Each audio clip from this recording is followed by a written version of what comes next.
Okay, we are going live right now. I just wanted to go live. I don't do YouTube lives too often, but given the circumstances right now, I want to make sure that I'm in clear communication with my audience, with other people on the issues that are going on while we wait for people to come in right now. I just want to give you some background as to what's going on.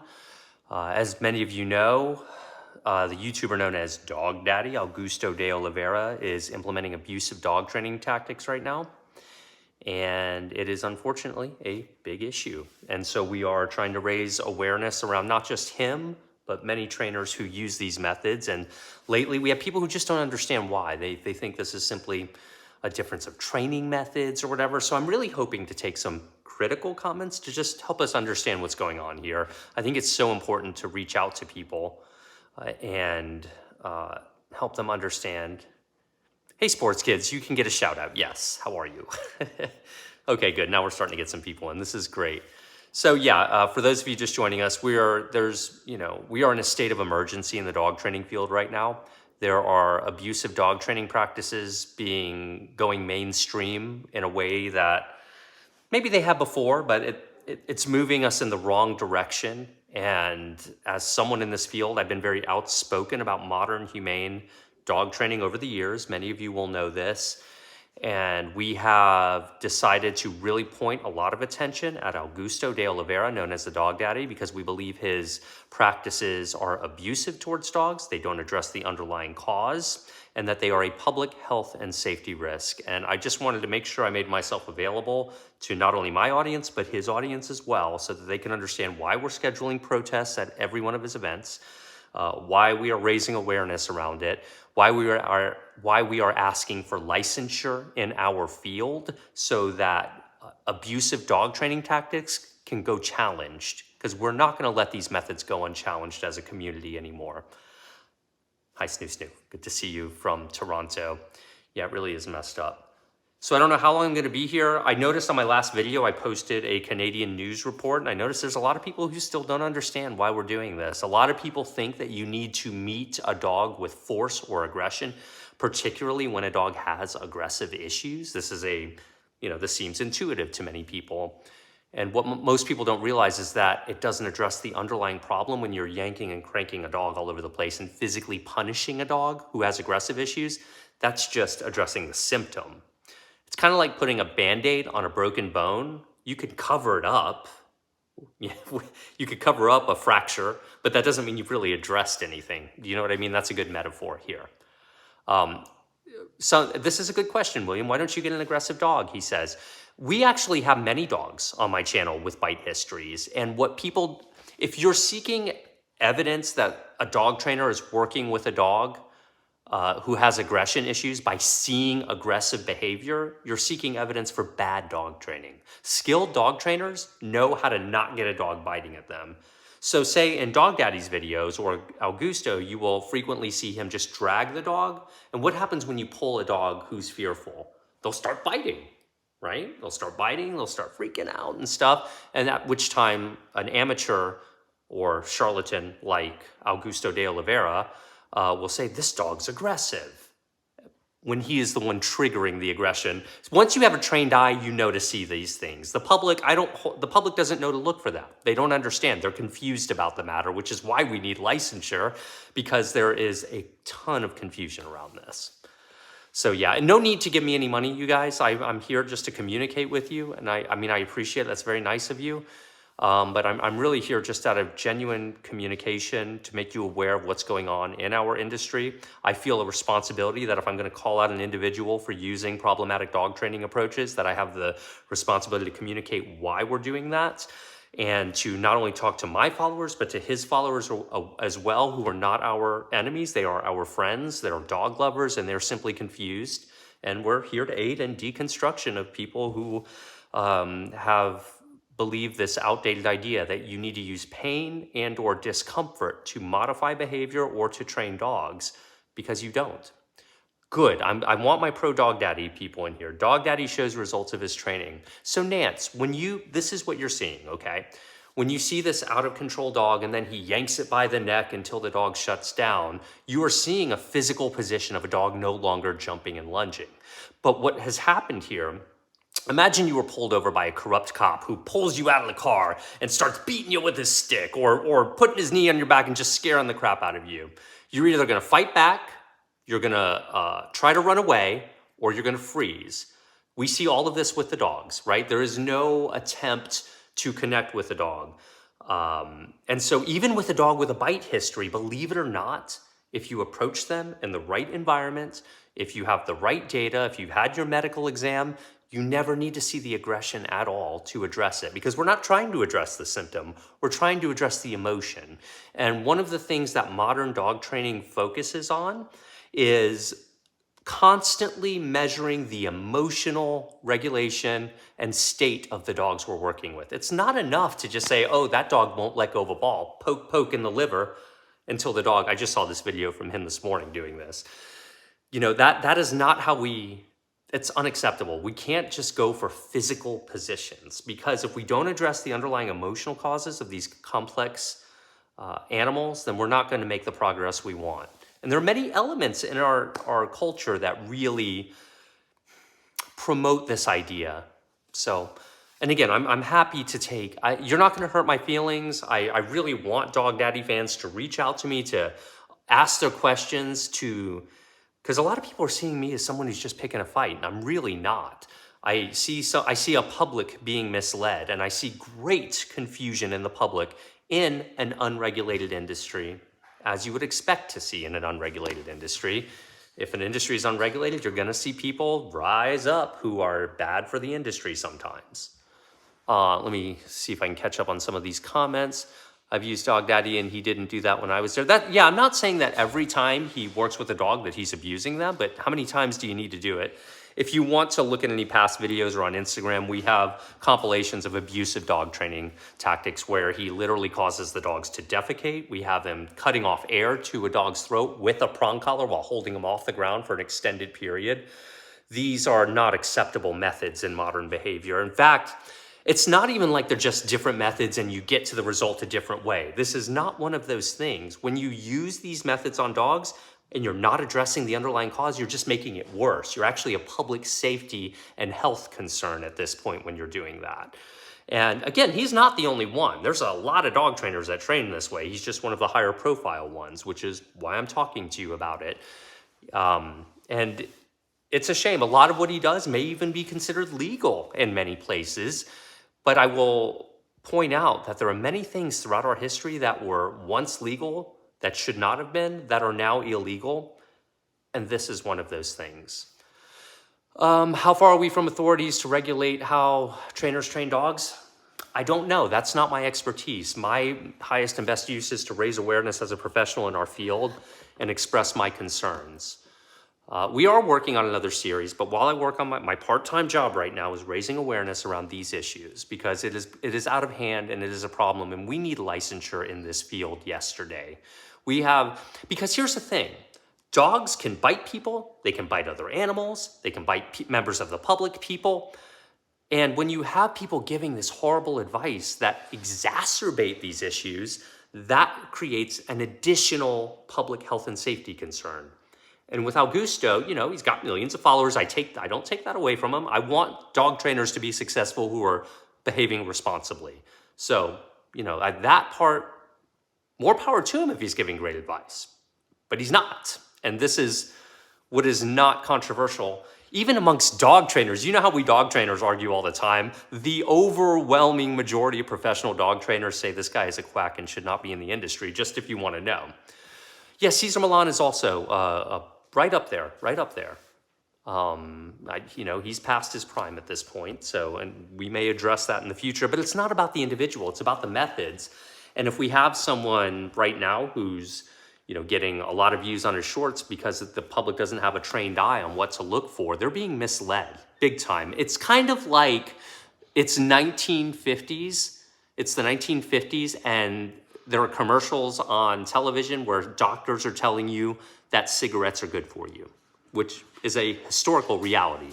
That's the kind of situation we are in with dog training right now, that you can just punish behaviors out of a dog, scare the crap out of a dog and problem solved, when really what happens when you don't address underlying causes is you create additional problems. You're not helping anyone despite the illusion that you've temporarily suppressed. Oh, Arm & Hammer, I'm not even going there with you. You are too far gone, but I'm here to, I appreciate you being here. I watch Dog Daddy, and yes, it's extreme, but I feel like your philosophy of purely positive dog training, it's not my philosophy of purely positive. First of all, that is not a real term. I'm not a purely positive dog trainer. Let me actually explain to you the difference. For those of you that are open-minded, again, if you're in here, I appreciate it.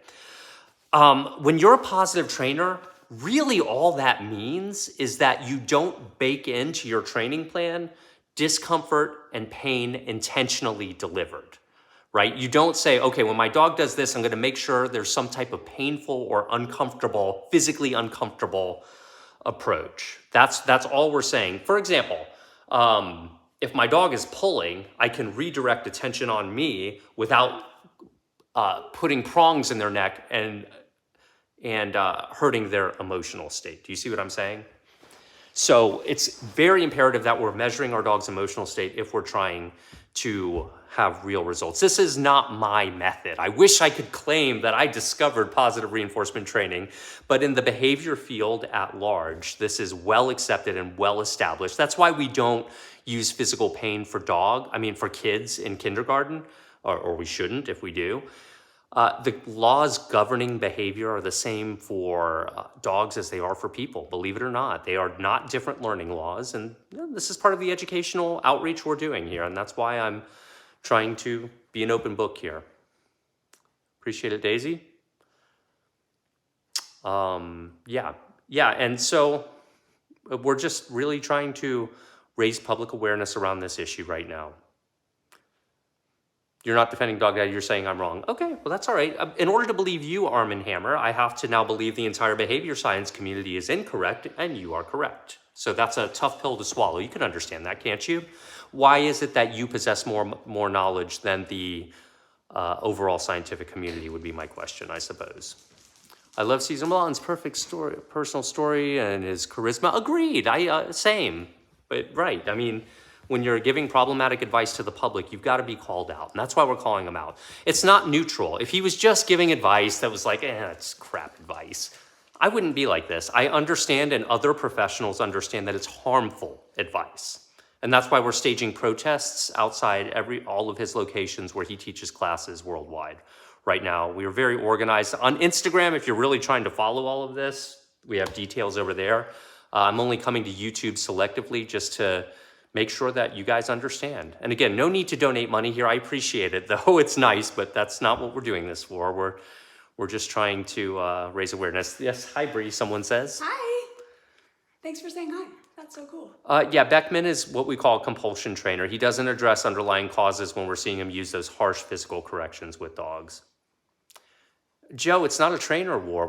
This is not just a difference of opinion. This is a public safety matter, because to those people who are like, Zach, you're just wrong, and no, I don't want to hear it. I understand many people have to accept, well, I've been implementing this method. Does that make me a bad person? And I would say, no, it doesn't make you a bad person. You're trusting professionals to advise you responsibly. And so I'm just trying to point it out. I know some people will not hear it, and that is okay. That is all right. But yeah, it's not my point to just start trouble for the sake of trouble. I'm not doing that. I have a deep concern for ethics in dog training, and the industry is out of control right now. There's zero regulation. Zero. I mean, that's why he's able to get away with it. I think most people would be shocked by that. I saw somebody say, why do people think this is a trainer war? Yep. And I have a personal opinion. I think it's because, Closer to the mic. Yep. Oh. That's okay. I know we're not mic today. That's okay. I think that the majority of people who see this as a trainer war, are probably only looking at our social media and Dog Daddy's social media and not going and looking into this a little deeper outside of that area. Because I can see how it would just seem like a back and forth if you're not really taking that into account, and I don't know. I would just encourage people to look into it outside of our two accounts if you think it's personal, because it's Please. Not. Yeah, exactly. Yeah, that what she said. I completely agree with that. It really is just a matter of trying to get the right information out there. It breaks my heart to see the fact that people think that with some dogs you need to cut off their air supply. With some dogs you need to inflict pain. You need to inflict physical discomfort when none of this addresses underlying causes. I also want to point out to you, I'm asking for a little bit of humility for those of you who just think I'm totally wrong here. I'm asking you to ask yourself, this is a good faith point here, not trying to start trouble with you, okay? Ask yourself, are you a behavior expert? What do you know? How much do you understand about behavior, psychology, biology, ethology, neuroscience? And I'm not claiming that I'm an expert in any of those fields, but what I am claiming is that I listen to people in those fields who make position statements on these matters and take my guidance from there, as any responsible dog trainer should be doing, rather than thinking that they encompass more knowledge that has eluded the behavior science community and they have somehow figured it out.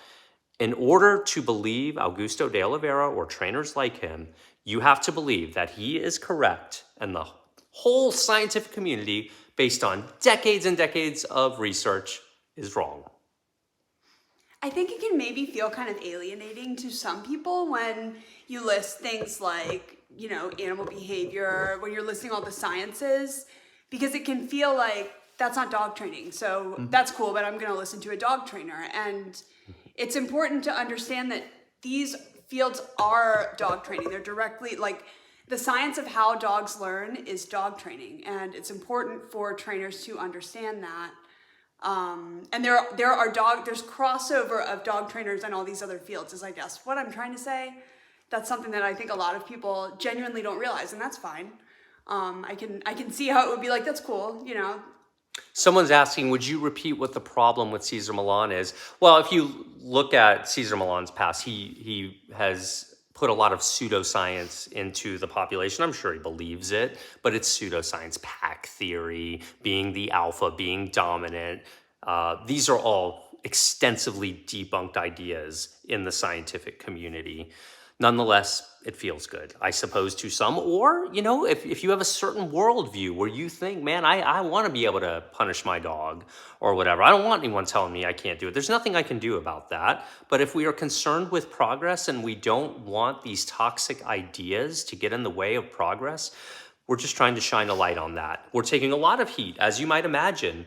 Even though I've got 3.5 million subscribers on YouTube, I'm at the number one position currently, don't know how long that'll be, but number 2, 3, 4, 5, maybe 6 are all compulsion trainers yanking and cranking dogs to address serious behavior problems. So we are definitely outnumbered in terms of public perception on this, because I believe the public wants to believe deeply that if I just do this one thing, I can shut down the dog like that addresses and fixes my problem. And it doesn't. It just doesn't. And that's what we want you to understand. It doesn't mean it has to be some ridiculously complicated task. Environmental management, counter-conditioning, desensitizing our dogs. These are all very basic principles. Making sure you have a medical exam before you address any issues of aggression to make sure it's not medically related. Do you think Augusto is saying you need to go to a vet and see if there are any medical conditions causing your dog's aggression? No, he just drags the dog to the center of the room and starts yanking at their neck. It's unacceptable for a no-name person to do it, but for someone who is reaching the public, no, sir. This abusive dog training methods will not go unchallenged any longer. Yes, we are raising hell about this because we think it's a serious issue. Instagram, we've never seen anything like this, guys. It's never been this heated. If you need to see, can you go ahead and pull me up some B-roll, please, from the recent Instagram video? You can do it on my phone if you'd like, because I know you're keeping comments there, and I'll keep it going. Sure, yeah. I just want to have that because I want people. Okay. Do you want to go look at the moose? No, it's not that. Should we? Is we saying because of YouTube? No, I just don't know where Inertia is. She normally doesn't care about moose, but if she's allowed to bark at a moose. I didn't want her to get startled by him, so I was trying to go find it. That's okay. B-roll. I think you should start training very aggressive dogs and showing it on YouTube. A lot of people say that to me, and I do work with dogs with bite histories, and I de-escalate them rather than escalating them like we see with Augusto. A lot of people are being gaslit into thinking he's working with really aggressive dogs, but he's intentionally triggering it. Experts can see this very clearly, which is why we're outraged by it. It is completely unethical to trigger aggression to then punish it out of a dog. This is 1920s stuff. These are not original methods. This is just archaic and a bad idea. It doesn't fix anything. It just scares the crap out of a dog, and you're teaching that dog, don't give you warning signs in the future. And then when a toddler falls on them, they attack and murder the dog. I mean, the kid, potentially, or bite the kid, or whatever.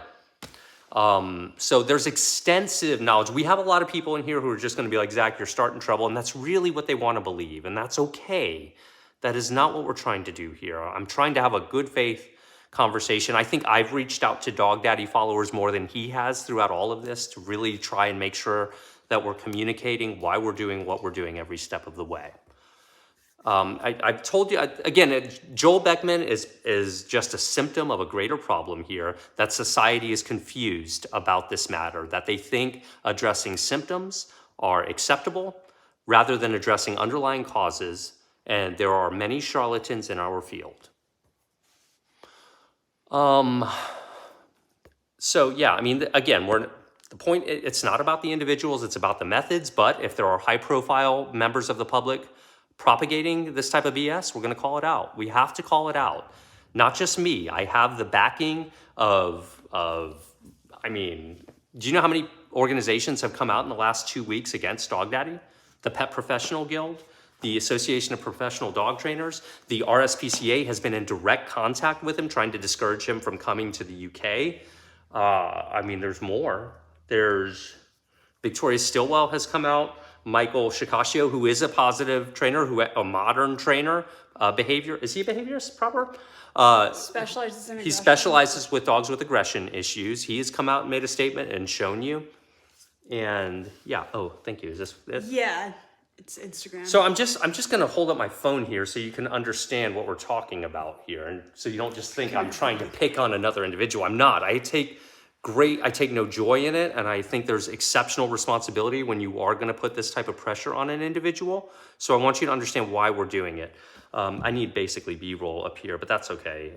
I can't really navigate that. See that? I know, it's Isn't that weird? clunky. That's all right. Yeah, I mean, I understand that when I show you, you understand. If I don't show you, you think I'm starting trouble.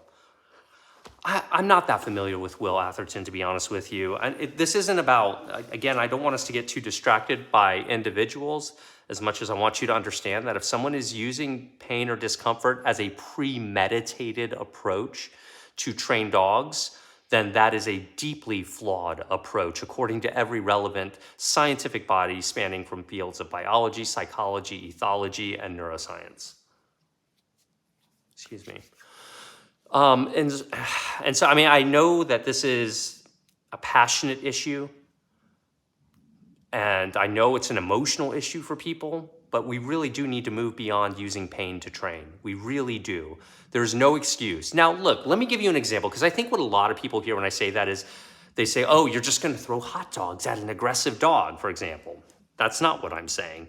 In the event we are dealing with a dog who is actively aggressing, we have to do whatever is necessary to quell that aggression, even if it means using pain and discomfort to stop it. But what we do next is key. Number one, we shouldn't be a true professional knows how to not trigger a dog most of the time, virtually all of the time. Sure, there are things that happen where we make bad judgments and a dog aggresses. But if they do, yeah, we got to do what we do to stop them. But don't confuse that with training. That's not dog training, that's management. Now that we have that information, we have to take that into account as we continue to modify the dog's behavior and address the underlying cause. Environmental management is key. So take Augusto de Oliveira, known as the Dog Daddy, and his current class structure. He will bring so-called aggressive reactive dogs into one room, further escalating stress for many of these dogs. He will then pull them by the leash, again, escalating stress. He doesn't know what he's doing here. This is why, and the public doesn't understand this either. Further escalating until we get a reaction, at which time He attempts to violently, in many cases, punish aggression out of these dogs, never addressing the underlying cause. This is YouTube, so hopefully you can navigate Yeah. a little smoother by jumping forward and back. Okay. It's the recent Yeah, video. I mean, we've seen this. This is an Akita he has where he's just yanking and cranking. That's what we call trainers like this. You're gonna see him. Yeah, I really wish we had better B-roll lined up here, but we'll show shots here. That's okay. It's not your fault. I just went on. This is another dog you can see. He's just yanking by the neck. This is outdated stuff, you all. This is not something modern dog trainers do anymore. I'm not the only one saying this. We as a dog training industry are speaking with one voice right now that abusive dog training methods like this won't go unchallenged. There he's just poking a dog with a stick. Just poking a dog with a stick in a crate. Word has it that he deprived that dog of water, allegedly, and kept him in a crate until he was able to, I don't know what the logic is, quite honestly. This is a recent YouTube video. That's a recent YouTube video I posted. here's another one. And look, he's got a lot of supporters out there who just don't understand, and some of those people are, Joel Beckman has much more animal knowledge than you ever could. Okay. I mean, if that's what you want to think, and if that's true, then I would ask why he would go against the entire behavior science community. Does he know more than the whole behavior science community? It's not about me. I suck. Let's just say I suck. I don't have to be a good dog trainer to be correct about this. I don't have to have ever seen a dog to be correct about what I'm saying. Do you know what I'm saying? Don't mistake a confident speaker with someone who is scientifically illiterate. Mm-hmm. I think that is a big problem as well. People can be very compelling. If you listen to a recent conversation he had with Augusto de Oliveira, he talks about how he has to massage, aka manipulate people into inflicting pain and discomfort on their dog. Again, which does not... you can still be educated and be wrong on something, but this isn't an opinion, what I am telling you. This is the entire behavior science community, you see? So in order to believe what you're believing, you have to believe that a single individual possesses more knowledge than the body of evidence. And that should be a red flag to you. If it isn't, I don't know what to tell you. I mean, I'm just trying to help you guys. I'm not sure if you've seen this one. It's from Instagram recently. This is a dog in a class just like last week, I think. Maybe this week. Yeah, we had protesters outside of this class, This I is believe. a fearful dog, and he just... Do you see how he's pulling the dog right there? Just pulling it. Have Millie pulled up if you don't mind after this. If you can pull it, Millie. Can you take this? Yeah, sure. Absolutely. So right there, I mean, you might look at that and say, hey, there's no problem with that. But right there, you're triggering fear intentionally. Now, I assure you, he's toning his behavior down because we have people watching every move he makes right now, including animal welfare services yesterday in Toronto, or this weekend in Toronto. We had protests outside of his venue there. We had the authorities on board. So, of course, he's on his good behavior right now. And if that's what it takes, if we have to just go around behind him and make sure we have someone to babysit him everywhere he goes to keep from harming dogs, that's what we're going to do. We're not having it. Yeah, dogs and wolves are very different. That's a mistake. So Zach, let's see you work with an aggressive dog.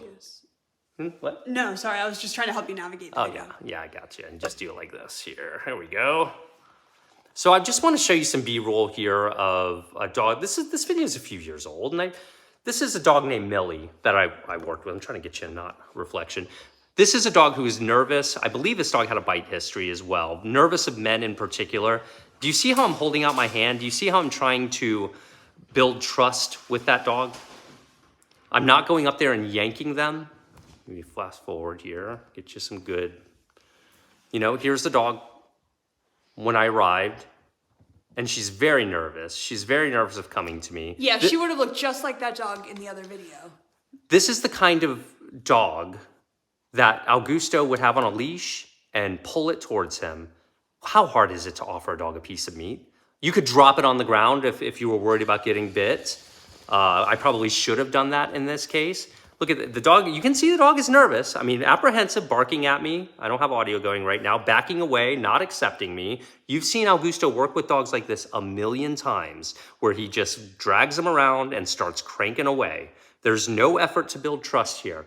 All I'm doing right here, I'm not training the dog. I'm simply trying to make the dog comfortable with me, right? This is all we're doing here. Again, dog is still very nervous, not staying in my company. But he's like, oh, or she's like, maybe I might want to come back for some more of that because that's some good stuff.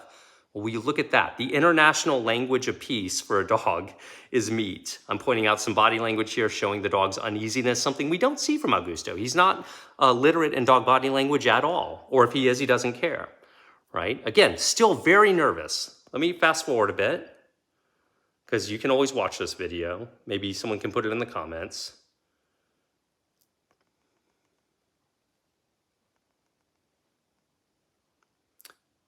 Oh. And so here you can see by the end of the video, not only am I petting the dog, I'm playing with the dog, the dog is rolling over. I mean, we are best buddies here, and we've addressed the underlying cause, fear. Do you see what we've done here? This is how modern dog behavior and dog trainers go about this. You reduce the fear, you de-escalate, you don't escalate matters. This is an outdated idea. And I know I'm not going to convince everybody of this, but there is an element of our culture that really values punishment of dogs, and it's unfortunate. I appreciate that, Mario. Is there a list or resource of positive dog trainers out there? Yeah, I mean, yes, there are. And unfortunately, the public is confused on this, so we do live in that. This confusion that the public has underscores the need for licensure in our profession so that the public can trust that if they are working with a professional dog trainer, that this dog trainer has some level of knowledge rather than this garbage crap training we're seeing from Augusto de Oliveira, known as the dog daddy. And that's not meant to insult. That is a reality. That is a fact. You were saying? I'm sorry. Oh, I didn't know. Well, did they see the play part? The end of this video where she's comfortable in playing, which was happened without her ever being put on a leash. Yeah, or pulled. I never needed a leash. I never needed to touch the dog in order to get that type of energy out of her. And her body language here, I mean, she's still, she's like, okay, cool, I'll play with you. Like, I think we might be friends. I think I'm okay. She's not like, you're my best friend, I love you. But she's definitely getting so much more comfortable. I only showed that to you, not to say, oh, look at how great I am. I say that so that you understand that we must address underlying causes, not merely the symptom. And that is why it is tragic that so many people are being duped by the snake oil salesman known as the dog daddy who doesn't have a clue what he's doing, or if he does, he's not showing us that he knows what he's doing. And again, I'm not trying to just trash talk people, but this is a problem right now. It's a big problem. And part of me coming live right now is merely to take your comments head on, to tell me where you think I'm wrong. I really am trying to cater this to Dog Daddy followers because I know you guys are upset. You like this guy. This is someone you've trusted. Maybe you've implemented the methods. Maybe you think you've learned something from him. But this is the charlatan of our industry right here. This is, I'm trying to think of a good counterpart. Yeah, why are we showing this? Because look at this dog's body language. What am I missing? Oh, right. Yeah, it's just a shutdown dog. Success shot. I see what you're saying. And that dog looks so uncomfortable. Right. The dog is clearly not learning anything. So, yeah, that's right. Bree's pointing out that often when you see the success shots, the dogs don't appear happy, but that they're in a physical position. Sure, they're not lunging. And I understand the false dichotomy that this is a fallacious form of logic that people are susceptible to, that let's take the worst case scenario. Dog is going to be put down or the guardians are going to get rid of the dog or whatever. And this is a last resort, so we've got to do this harsh training. The problem is that temporary suppression and modifying behavior long-term are not the same thing. He's not helping anybody. That doesn't help the dog at all. That doesn't communicate to the dog what to do, how to feel, because these behaviors are emotionally driven. Do you see? And so it's not accurate to say that someone is saving a dog's life because you can also get the same result without causing trauma to the dog and increasing the likelihood of problem behavior in the future, which is exactly what the data shows. Not made up stuff, not an opinion. You all can do your own autonomous scientific research on the topic. We've documented it well throughout videos, but don't take my word for it. Go to somebody else. Go read the studies yourself. Go take psychology. Go get a biology degree. Go get a neuroscience degree. Do the relevant research so that you're scientifically literate and that you're able to understand peer-reviewed data. Oh, yeah. Whoa. I remember Bo. I don't even remember this. Like the video. 10 years old. Yeah. It's from dog training class. Forgive the navigation a bit, but I want to show Bo. Okay, let me see here. He's almost there. His big face was coming up. Yeah, I want to make sure we know what we're showing here. Right now, they're not going to know if I just show. You know what I mean? But do you have a vision? This video is called "Working with a Fearful or Nervous Dog," and it's an old clip from dog training class of a dog in a situation that is very similar to a dog daddy class. This dog's name is Bo, and he's upset. He's scared, and Zach saw that, so Zach left. Right, give him space. He walked away. Did I drag the dog to the middle? No. I gave the dog a little bit of space. That's what I do with dogs who are nervous, who have bite histories in my class. I give them space to build comfort with them, and I come back, and we had a wonderful success with Bo. Yeah, this was filmed over the course of a 1-hour class, I think, and Zach would come, give the dog a little bit of attention, and then retreat and give him some space to deal with that. That's right. And then after class, after the other dogs left, they stayed so that the dog could have some quiet time to get to know Zach without the stress of other dogs and people there. And that really made a big difference. Okay, you do remember this. I didn't remember this lesson. lesson. You can see he's off leash in this. This is a video that I think is really great. And I just saw somebody say, okay, you got one video. So I thought, aside from the point that it doesn't matter how many videos we have, because this is about dog training methods, not about Zach versus dog daddy, but that's right. And this is a good example. If I could also point out that I don't have to be good. I don't have to be competent to be right on this. I will accept, for argument's sake, for everyone who wants to be like, Zach, you don't know what you mean. You don't know what you're talking about. That's okay. You can say that, and I'll accept it for argument's sake. I don't have to be good to be correct about this, because I'm not relying on my intuition. I'm relying on the body of evidence before us. Force only seems to work if you are bigger and stronger than the dog. Yeah, I mean, sure, there is that. I've done positive reinforcement with my dog, and he's still quite aggressive to other dogs. Yeah, well, it does take skill. It's not positive reinforcement. I think people have a very dumbed down version of what that means. The elements related to positive reinforcement, such as desensitizing and counter-conditioning, habituating, even sensitizing comes into play as well. You want to be conscious of overly sensitizing your dog to certain things. It does take skill and knowledge to be able to address these issues. So if you are an amateur or someone at home, it is quite possible that, you're going to have a little bit of trouble. And if you use punishment, you're not addressing anything. You're creating an illusion and almost certainly creating additional issues unnecessarily. And you're being told to do it by so-called professionals. And I don't blame you individuals for doing that. You're just trying to get an answer. You assume that if someone's got 2 million followers on YouTube and they say they train dogs, you're assuming they must know what they're talking about. In reality, we have exactly that. We have someone who does not know what they're talking about, and it's demonstrated with every action they take with a dog virtually. So, now am I saying Augusto is wrong about every single thing he ever says and does? He doesn't talk too much. It's mostly just yank and crank. I'm sure something he says might be correct. I mean, a broken clock is correct twice a day after all. Nonetheless, we have to call out problematic practices where we see it. And this isn't me, this is the entire industry right now who is outraged by the fact that this guy is promoting dangerous advice, creating a public health and safety risk. And if there's any good to come from this, our hope is that these events will be a catalyst for licensure. It takes someone being downright abusive to dogs in the public eye, I believe, for us to talk about that. Because once you see what we're talking about, once you see the body language, and you become proficient in reading dog body language and basic behavior things, you can't unsee it, and dog professionals understand like that, what's going on. He can just show me the after clip, and we can tell you very likely how that result, which is not a result, it's a scared dog, is achieved. And he's banking on you, the public. He's banking on you accepting that as good enough, because you are not behavior experts as the public. Do you know what? And that's okay. We can't all be experts in everything, but at the very least, someone who claims to be a professional should be giving you realistic advice. And we're very passionate about scientific knowledge and scientific education here, not only in dog training, but across the board. We think scientific literacy is something that if we could improve that in our society, that things would be so much better.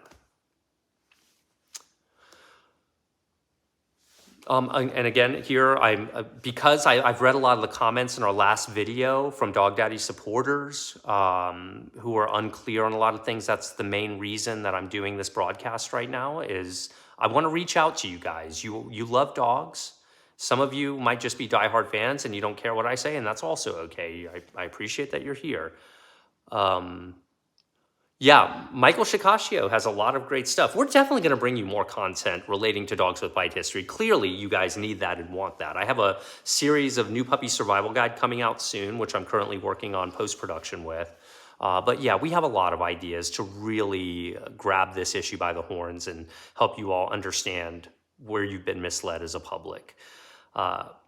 But it's not, again, it's not just an issue of differences, it's an issue of public safety. Because when you don't address these causes and you yank and crank dogs by the neck like that, you increase fear, thereby increasing the odds of aggressive behavior in the future.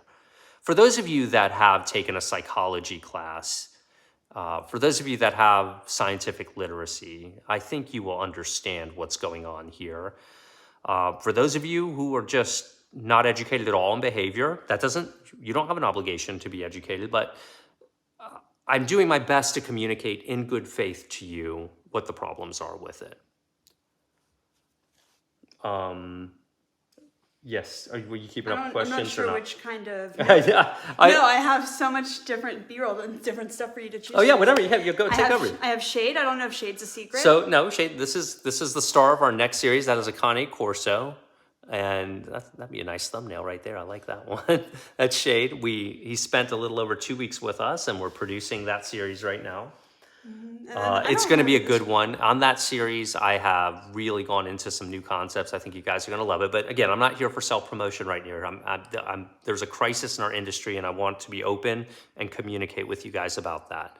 Has Dog Daddy reached out to me? I don't believe so, and if he did, it wouldn't matter. I think his conduct has been disqualifying from him to be taken seriously ever again in this industry, as far as I'm concerned. But again, I'm only one person, but I find his behavior to be deeply offensive and egregious.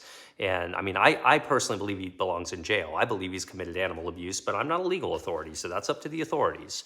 But no, it's unfortunate, you know?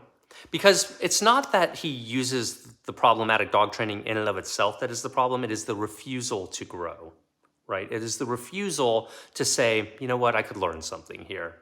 Not from me, but from other people. Science can be cruel. I'm not sure what the intention of that statement is. Thank you, Rob. I appreciate that. Glad you agree. Tell me where you think I'm wrong, guys. For those of you who disagree with what I'm saying, I really want to hear why you think I'm wrong so I can address it and explain to you why I think I'm right, or not. Or maybe you'll say something that will totally convince me and I will have to rescind. Honestly, Zach isn't anyone. No offense, Zach. He's a good trainer, but what he's brilliant at is communicating to the general audience in a world of celebrities that are full of BS. Thank you. Yeah, I'll take that. I'm not one of these people whose inner satisfaction requires on being recognized as great. I do view myself somewhat as a science communicator, at least in this narrow field. I try to be. You should talk to a professional about this. Oh, I think you're talking to someone in the comments. Yeah. This is a recent one, and I didn't know if you wanted to show more footage or not, but it's one I thought you might want to show, and it reminded me of Delta, so I also pulled up Delta. Right. If you guys want, I'll show you some clips here of Delta. This is a rare instance where I made an error with a dog with a bite history and inadvertently triggered them to snap at me. So I instructed the guardian to show up with this dog with a muzzle, so that, because I knew the dog had a bite history with people, and so I wanted to protect myself. And so here you can see that I'm petting the dog. I'm engaged in conversation, not really thinking right now. This is an error. This is wrong, and I did it. I want to own that. And so there you can see she snaps. She's like, "Get your hand off of me." What do? Do I grab the leash and start yanking and cranking to shut the dog down? No, I step away. I de-escalate. It's of no benefit to me to address an underlying problem if I'm going to further exacerbate it and say, yeah, you were right to be feared. I'm going to kick your butt right now, because now we've just validated it. And so throughout this is how I take an initial consultation when I'm dealing with a dog with a bite history. I'm letting mom hold the dog so the dog feels comfortable. We're starting to see the body language of the dog becoming more comfortable, right? So I'm keeping my distance. Don't need to touch the dog at all. Don't worry, there's more. Right, you don't challenge aggression. This is what's intuitive to people who grow up in punishment culture. You fight aggression with aggression and see who wins. That's the part of your brain that you're being tricked by if you're believing that Dog Daddy has any legitimate scientific value. Suppressing your emotions doesn't work. Doesn't work with your dogs either. I know that most of you are intelligent, emotionally mature enough to realize that, but dogs and people are virtually identical emotively. So here I am doing some lure training. Notice dog is still muzzled. This is a dog who has bitten people. And mom's holding her leash. Mom's still holding the leash, right? And so here I am, I'm cautiously luring. I know I'm relatively protected. I'm looking at the body language of the dog. Look at the frog legs. Look at the relaxed nature of this dog. Now, critics of mine will say, Zach, that dog isn't aggressive. And I take that as a compliment because you're not seeing further aggression displayed. You see what I'm saying? Where if you're seeing a dog act aggressively, that is trainer error because competent trainers don't trigger aggression. And if you are seeing a Cesar Millan type, a Dog Daddy type, a Beckman type, sitting there and triggering the dogs, these are highly unethical approaches that don't address underlying cause and merely serve the public's desire for a quick fix. But I know most of you are intelligent enough to understand that quick fixes are not a thing when we're dealing with living, breathing, thinking, sentient beings like dogs. Here we're even getting some tricks in. This dog is taking direction from me. This dog snapped at me moments ago, tried to bite me, and now we've got a dog playing dead and we're building rapport. And am I saying, oh, problem fixed? No, I'm not saying this is a quick fix either. But what I am saying is that we are addressing the underlying cause. This is why you don't see aggressive dogs in my videos. This is why. It's not that I shy away from dogs with bite histories. It's because I de-escalate and they don't come off as aggressive. Can I show a comparison? Yeah, sure. So this dog is the dog that reminded me of Delta, the dog in the video you just saw. And so I have this pulled up too. This is just from a couple days ago. You can see he just drags the dog towards him. What's the your dog reflection? is clearly afraid. I'm trying to. Mm-hmm. Now the dog shuts down. It's called learned helplessness. Now he is cutting these down or he's dumbing down his training because he knows we're watching him. You know what I mean? We are present in his classes, outside of his classes. Everything he does, we have eyes on right now because we believe he's a public safety concern. So anyway, here's your after shot. And it's kind of hard to see, but this is actually a video that was posted by someone else with a voiceover explaining the body language of the dog and reasons the dog is uncomfortable and not in a state to be learning. And please keep in mind, what you're seeing right now is the very tame version of what he does. We're not claiming, This is just his most recent video, I think. You can't really be...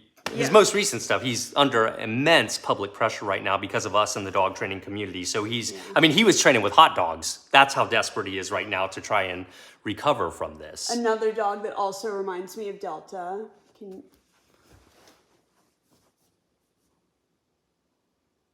See, that right there, that little thing, while to the average person, that little pulling of the dog away, that is highly unethical. Just that right there. And this is very tame compared to the other stuff he does. You shouldn't have to pull a dog like that. If you had an ounce of skill, you would be able to get that dog to voluntarily come to you. Yeah, so he could see the dog was shut down, so he removed the muzzle anyway. You can see those if you'd like. All right. But yeah, so I hope we're making a little bit of headway. We're just trying to move the needle here to help people understand where we're coming from. This is the last thing I want to do. I take no joy in this.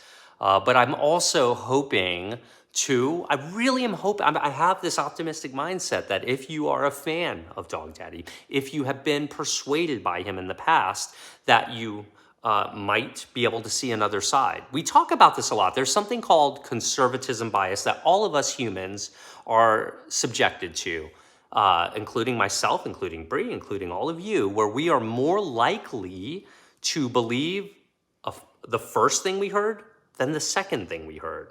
So if you fall into this as your introduction to dog training, you're more likely to give that more weight than what I'm telling you if I'm the second person you have heard Even if the second thing is true and the first thing is wrong, you're still more likely to believe the first thing, unless you're aware of the bias and can critically think and evaluate, and then you can realize, guess I was wrong about that. But notice that in your own life and across not just dog training, but I mean, I find myself doing it to this day. Like, oh, I heard this, and then I go down, I'm assuming that thing is true, and then I find out, well, that wasn't true.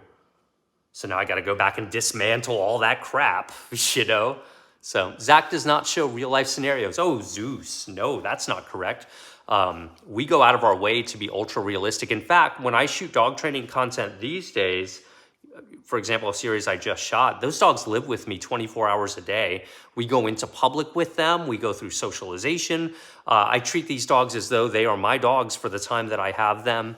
And so we go out of our way to show real life scenarios, and long-term viewers will back me up on that. That is not a criticism, that is legitimate. Nance P, we understand what you're doing. Tell me what I'm doing, Nance P. I'm about to get a puppy, and I've been watching your videos. The comments disappear before I can read them, but that's okay. Everyone has time to watch lives, or they pop back in and it's out, it's dinner time. Okay. Oh yeah, someone was asking about the number of viewers, I think. What about that's what it's in response to. Okay. Yeah, I mean, this is just up for anyone who wants to listen, who cares about this topic. Some people don't care, and that's okay. I'm a dog trainer. I have a responsibility to the public, and I'm trying to communicate. Hi from New Zealand. Hey, New Zealand, how's it going? I used to love Cesar Millan until I watched the first It's Me as the Dog and then realized we don't need to shush dogs. I know. Yeah, exactly. And I mean, the authority that TV gives you, if you're on TV, boy, you must be legit. And nothing could be further from the truth in dog training. And this is coming from someone who's had 2 TV shows, myself. That doesn't make me credible.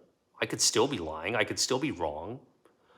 I previously used prong collars until I found you, Zach. That's good to hear, Scarlett. I appreciate that. Yeah, and for those who feel judged, because I know I talk, about using pain and discomfort and how we shouldn't do that in training. I get why you do it. You've been told to. You're assuming people like dog trainers have a level of education where they know where they're coming from. They're not required to have an education. There's no dog training license at all. Right now, everyone watching this can say, I'm a dog trainer, go print up some business cards and start taking money from the public, even if you don't know what you're doing, and that is not a crime, that is not illegal. You're perfectly within your rights to do that. That's what we see with Dog Daddy. And again, we're just talking about him because he's the flavor of the week in compulsion dog training, and we are committed to raising awareness around him. We're doing legal, peaceful protests everywhere he goes around the world right now. He's going in the UK this weekend. We're already planning protests. Do you consider the dog in your video as aggressive as the dogs shown on Cesar Millan's shows? Yeah. If you will do just a little bit of research on this, you will find this on YouTube. The dogs on Cesar Millan's show are very often intentionally triggered. In fact, there is a clip floating around on YouTube where a production assistant is being interviewed on one of these behind the scenes shows and he says, my name is so-and-so. My job is to set off the dogs for the before shots. And so they will trigger these dogs emotionally to really make it clear, Caesar's working with a serious aggressive dog here, right? Now, meanwhile, one of the most common side effects for treating aggression with aggressive dog training tactics is increased aggression in the future. Now, I don't know if this is the case, but last year, the allegations regarding Cesar Millan, very serious allegations regarding his own dogs being highly aggressive. One of them allegedly ruined a gymnast's career by attacking. This is his personal dog. Again, I don't know what the circumstances were surrounding it. Maybe it had to do with his training methods. Maybe it didn't. I don't know. Also, another story around that time came out that his personal dog attacked actually, I don't know that Queen Latifah's dog died in his custody and he attempted to cover it up. So goes the allegation. To my knowledge, he hasn't publicly commented on it other than to say, oh, that's not true. But, then you have to explain, why would a young gymnast make this up? What is their motivation to do so? I mean, it would be wrong to make a false allegation. So, as far as I can tell, no one has been imprisoned for making false allegations or suffered any consequences. So that's kind of a red flag. But again, that's getting into the weeds on that. That's not what I'm trying to do here. I'm trying to point out that using aggressive methods on dogs can promote aggression, and it's a little sus for someone who uses dominance theory and outdated practices for their own dog to be accused of aggressing. And I would like an explanation to that if we could get it, but it's not personal. It's just about the methods, and using anti-science methods in an era where we have so much information on this topic, more than the public realizes, is unacceptable. And we will not let it go unchallenged, whether it's Cesar Millan, Augusto, or anybody else. We will challenge abusive dog training practices where we see them. Zach, you do such a good job that people mistake you for not working with aggressive dogs. I know. And look, I will tell you, it is not my specialty. I don't go out seeking aggressive dogs. I may in the future. I'm getting quite the education on a daily basis on this topic. And talking to, I have the privilege of talking to some of the brightest minds in my field. They all return my emails. I am very lucky. That is one of the advantages to having millions of followers, is that people who are very educated are anxious to get you the right information so that I can disseminate it. Do you know what I mean? And so while I don't specialize in it, I don't shy away from it either, assuming that it looks like, assuming I feel comfortable doing so. And if I don't feel comfortable doing so, I can refer it out to a proper behaviorist. But I think that's the professional, competent thing to do. How long have we been live? 55 minutes. You could put the evidence in their face and they would still reject it. For some people, yeah, you can put evidence in their face and they would still reject it. But that's because this issue is very multifaceted. It isn't just about the scientific data. It is about a culture that values punishment. It's about a culture that has significant toxic masculinity embedded in it, particularly the dog training field, which I can speak firsthand to. We all know the macho type of trainer who's too good for books, who's too good for education, and they're just experiencing going to work in the real world, when in reality it takes extensive education, or at least a basic understanding of behavior combined with experience. I agree that experience and education are both necessary. Experience in and of itself means nothing without proper education. Can a dog be more dominant than its peers? Dominance is not a term that I use because it means different things to different people. So it's not, people like to just, again, this is society being told by unqualified dog trainers that things can be reduced to something simple, like dominance. Hey, your dog's just trying to be dominant. Let's just fix that. That'll resolve everything. It's not that a dog is behaving dominantly. It's that they have underlying emotional responses to things that need to be addressed. Dominance is a cop-out. That's what amateurs say. If anyone refers to a dog being dominant and we're trying to approach that, they don't know what they're talking about. Most people don't address culture, but you do. Thank you. Yeah, it is, culture, it's multifaceted, guys. It is. It isn't just about the science. There are toxic elements that find their dirty tentacles in every industry on the planet. And we're not going to take it. We're just not going to take it. It is done. It is over. To the best of our... Well, I don't know if it's done or it's over. What I do know is I'm not going to be quiet. And I know I'm just going to get more organized right now. And if anyone wants to assist, you can always email me, zachgeorge@me.com. We're currently in the market for legal professionals. We're looking for volunteers right now because our budget isn't there. But if we have any advocate attorneys out there who want to assist us with this to some degree, I understand your time is valuable. PR people we're interested in getting this out to the media. We're organizing protests in all the cities he goes to. So we're getting a lot of organization there. And one thing I've learned is when you go through this effort to build a foundation, not only with dogs, but when you're organizing around civic causes like this or cultural causes like this, that can build into something else. And it wouldn't surprise me if this is one of those things.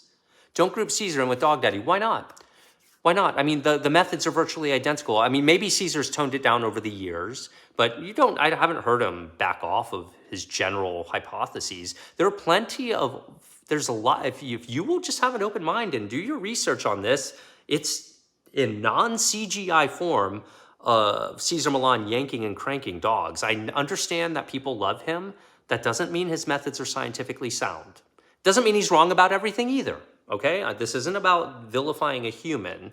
This is about pointing out problematic advice to the public, which creates a public health and safety risk.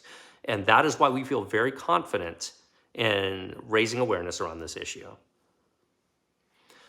What about parent? Yeah, I haven't even reached out to the Animal League Defense Fund. I don't know anything about them, honestly. So if anyone could help, I mean, we do need help. We are a 2-person team. So if anyone wants to help us with issues like this, if you are an advocate in this thing, Instagram is where all of this conversation lives right now. I'm periodically coming to YouTube, but on Instagram, I mean, we're getting victory after victory, day after day. It's virtually every day we have another leading organization coming out against Dog Daddy's Tour and aversive dog training methods like never before. Dare I say it is a movement. So it's getting big is what I'm saying. And although it's enough for it to be about the dog's welfare, it's also, I think, very important to note that another reason we're passionate about this is that it's actually a public health and safety issue, because when you suppress dogs' reactions that they do because of fear or whatever, instead of addressing their underlying emotions, then it makes those dogs more likely to bite without warning in the future. It's really dangerous to suppress the expression of an emotion instead of addressing the emotion that's causing that expression. And so I think that's a really important thing to note. It's actually pretty dangerous advice that he is giving to people. A shutdown dog isn't learning and is a higher risk in the future. And you can imagine if you're a dog training professional or you are someone who's been training dogs with this advice in mind for perhaps an entire generation or more with dogs, this is a tough pill to swallow. It is a hard thing to admit that you've been misled or that somehow, you know, the actual data has eluded you. And that's what we're up against. It's very difficult to admit when we're wrong. It's hard to admit, especially when you're wrong about your dog, because I know we all love our dogs. Yes. And it's heartbreaking to realize that things you may have done might not have been in their best interest when you care about them. And so there's a lot of cognitive dissonance that comes with deconstructing things like dog training methods. We all go through it. I'm sure parents go through it. You know, you realize things that you could have done better, and it kind of hurts to realize it, but you have to learn from that and improve for the future if you're a responsible guardian. I hear you, Owana, am I saying your name, and Sarah or Una? I didn't see, but I see the comment. Yeah, Una so and Sarah, yeah. Can I address that? Yes. So basically, yeah, you're concerned that I'm directing more traffic to Dog Daddy, and I have no doubt there is some of that going on here.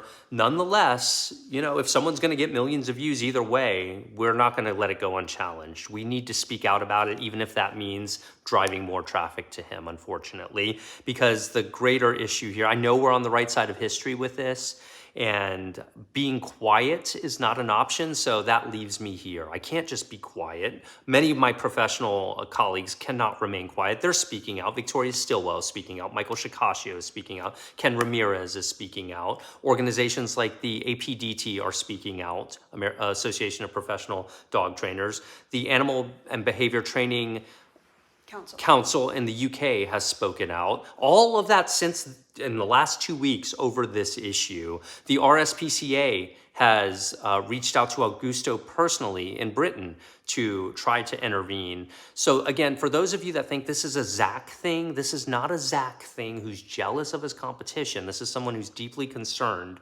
about the advice that is disseminated in the public. I'll use the example I used earlier for people who may have viewed us. Imagine it's the 1950s and doctors are endorsing cigarettes on TV commercials, a historical fact. That happened. We are in the 1950s in dog training where we're being told that punishing aggression out of a dog is good for them. That's the kind of situation this is. It's a public health and safety risk. This is what the data extensively says. The RSPCA will be keeping a close eye on Dog Daddy when he comes to the UK. They won't be the only ones. I hope so. Yeah, we're all going to be keeping a close eye on him, and I expect him to be on his good behavior. I mean, he would be insane not to be on his good behavior, given that. I mean, there's, like I say, we have eyes on him. No matter what he does professionally, we are there. We have a very sophisticated network brewing right now that is very incensed about this type of information being leaked to the public as actual information. Faye of the Faye just left a comment that blew my mind as a person who doesn't have fish at all. You said, this is true with a lot of animals. 20 plus years ago, I believed the pet store guy advice that betta fish are happy in little bowls. I have heard that so much. And anyway, I feel guilt for that back then. Today I have a 10-gallon tank and I did research. It makes me want to cry. Yeah, I know. I mean, that's amazing. That's a really good point. Yeah. It's so true. It's so important to learn and grow. And yeah, I mean, it isn't, again, Augusto is not the only one. We are choosing him to highlight him because he is one of the most egregious trainers in the public eye right now.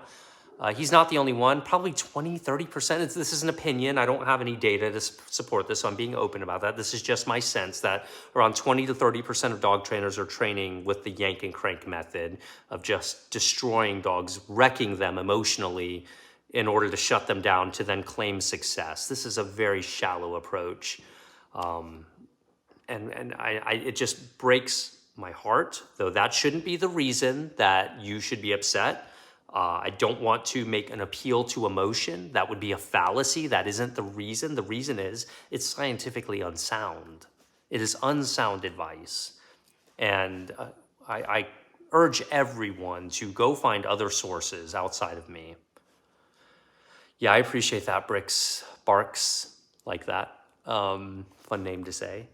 Let's see. And again, I am hoping to see some critical comments here. I'm seeing a lot of support and I appreciate it, but really one of my main purposes here was just to address Dog Daddy followers, people who feel like, well, how dare you go after our guy? He's saving dogs' lives. He's not being mean or abusive to these dogs. And I'm trying to help you understand that what we're saying is indeed verifiably true. And you can read faster than me. Yes. Someone said, how do you explain that Victoria Stilwell used to show dogs on their worst behavior on It's Me or the Dog, but none of those dogs were nearly as aggressive as the dogs on Caesar's shows? Yeah, well, the guy wasn't there whose job it was to set the dogs off. Yeah, I don't know the details of the productions of those shows, and it's been years and years. And I know Victoria herself has very much updated the way she trains dogs over the years, as have I. Well, sure. Hike, Whiff, Wiggle, Repeat, I agree with you. Said right. Victoria does before shots, but that's different. I'm summarizing what you said. Yeah. Before shots, I agree. Yeah, I'm not saying before shots are wrong. I'm saying if you're intentionally stressing out a dog for a before shot, that is problematic, especially if a dog has a bite history. You're really making things worse, and you're prioritizing entertainment over actually addressing underlying issues. Yeah, reaching towards a fearful dog, dragging them towards you, not giving them an option to escape when they're doing distance increasing behaviors. Yes, Michael Shikashio just made a statement yesterday, a great video where he shows you just how he works with dogs with bite histories. That's right. We have that on YouTube, or we have that on Instagram. Again, I will direct you to my Instagram if you're interested in this. You want more critical comments? Gotta hold my own community accountable. Dominance does exist. What is that? Dominance does exist, and it's well proven. The issues with using it in dog training does not invalidate it as an ecological theory. The reason, okay, fine. But what I'm saying is that dominance means different things to different people. And even if there is an ethological definition of dominance, first of all, I don't think there's an agreed upon definition, but if there was, that has little to do when it comes to behavior modification when people are teaching dogs, because we here just fight the dominance out of them. Do you know what I mean? By jerking them around by the neck, show them you're dominant is what the idea is. This is what people take it to mean in practicality, right? I'm going to show that I'm more dominant than you.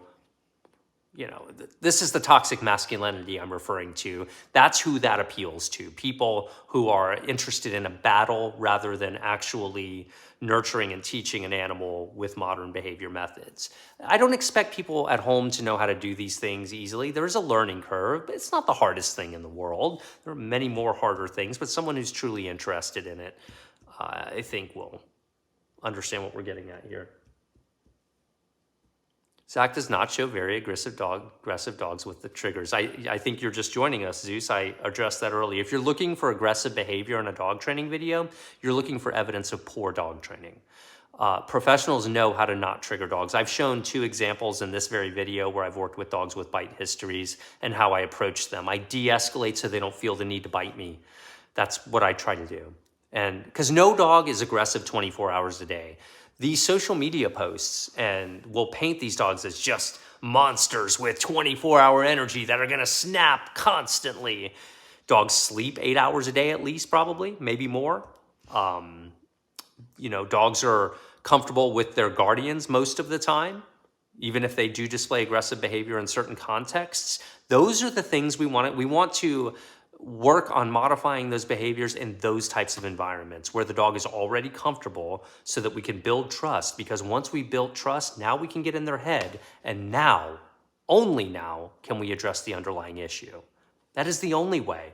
So it's not only that positive reinforcement and modern methods associated with positive reinforcement are effective with aggression, they actually shine with aggression. This is one of their highest and best uses in behavior modification. So as a public, again, if you don't believe me, I would tell you, you are being gaslit by people telling you otherwise. They may believe what they're saying, but they are not correct if we accept the decades of research in the behavior science community spanning fields of psychology, biology, ethology, and neuroscience. Because you don't just have to look at dog training studies. You can look at the broader fields because all animals learn with the same laws of learning. There's not a different set of laws for learning for dogs than there are for people. Did you know that? A lot of people don't know that. Zach, be honest, approximately how many episodes? What? I missed it. I'll try to get It's okay. I mean, if you can find it, fine. I was looking at a different comment. Yeah, I see a lot of comments are coming in right now. Yeah. I mean, How many episodes of The Dog Whisperer have you watched? That was the question. I haven't watched that many of them. I've seen a few. I've seen enough clips online to know that I know pseudoscience when I see it. Now, hopefully he's improved over the years, So my battle isn't with an individual. My battle is with misinformation. Do you want a critical? I really would prefer exclusively critical comments. Well, it just caught my attention. Because I don't want to shy away from it. I'm not hiding over here. I'm not shying away from anything. Okay, no hate, but here's what I need to get off my chest, says Shay. I don't like that you're always making it out to be like, oh, just tie a rope to your pants and shove a bunch of treats in their face. Yeah, and if I've done that, my bad. That isn't my goal to just shove a bunch of treats in their face. What you often are seeing are something called an accelerated rate of reinforcement in some situations where you're pulsing quickly. Yes, delivering the treats because you're trying to get the dog to understand, okay, wait, what I'm doing right now is really working. It's kind of like saying hot, hot, hot, hot when you're playing the hot or cold game, right? You're right there. Now, of course, over time we do that, we can de-emphasize that. But sure, yeah. And I'll try and communicate better about why I do what I do and also be open to criticism and where I can do it better. I mean, I like to think that's one of my strengths. I hope it is because no one wants to be right for the sake of being right. I'm concerned with what's verifiably true, what's scientifically true, not what feels right. Sorry, are you saying using treats is the only way to train or rehabilitate a dog? No, not at all. We have to address underlying emotional causes. So we use treats oftentimes to build trust with a dog, to make them feel comfortable. So with a dog who's nervous, sometimes if you give them a piece of real meat, they become less nervous. They become more trusting of you. As I said earlier, it's the universal sign of peace with many dogs when you offer them food. So the treats often are just to build that initial trust so you can get in their head to address other issues, to show them that, look, I'm not some jerk who's just gonna jerk you around and validate your fear of men or strangers or whatever the case may be. So It's a straw man argument that a lot of people will throw. I'm not saying this commenter is doing that, saying, oh, Zach says you should just throw treats at an aggressive dog. That's, you know, that's not what we're saying. Mm-hmm. We're saying you build trust with the dog. Sometimes treats can help you do that. And then once you do that, you're in a better position to counter condition, to desensitize, to help a dog become habituated to certain circumstances. You're in a better position to, if you can get them playing with you, all the better. I mean, play is my favorite thing to do with dogs.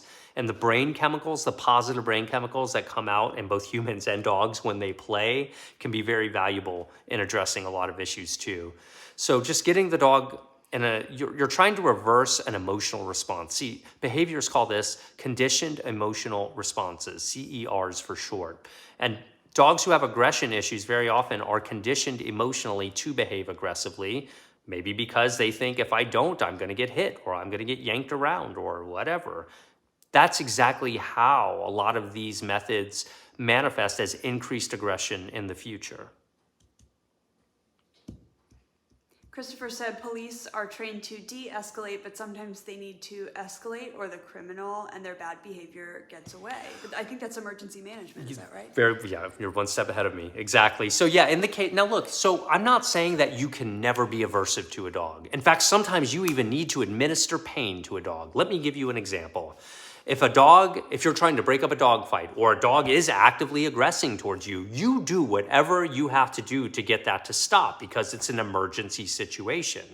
But when professionals like Dog Daddy are intentionally, or Cesar Millan, are intentionally triggering emergency situations to then claim aggression, that is what's problematic. You don't intentionally trigger aggression to then shut it down because I know I'm sounding like a broken record here because we're not addressing the underlying cause. So yes, in emergency situations, you do whatever you have to do. The difference is when you're coming up with a training plan or a behavior modification plan where you're trying to modify aggressive behavior, for example, or fears or phobias, you don't bake into your written plan. Let's pretend you have a written plan. This is what I'm going to do. You don't say, okay, but I'm going to administer pain intentionally in these situations as part of my plan.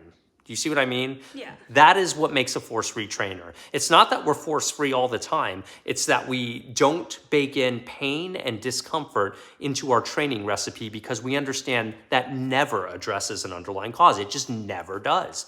It's not appropriate because it's not good enough to only be focused on physical positions of a dog. You need to be measuring their emotional state at every process of the training or modification of behavior process, or at every state. Do you see what I mean? So, I see a lot of pro-Cesar people here. I know, I mean, he's brainwashed a generation of people. It's unfortunate.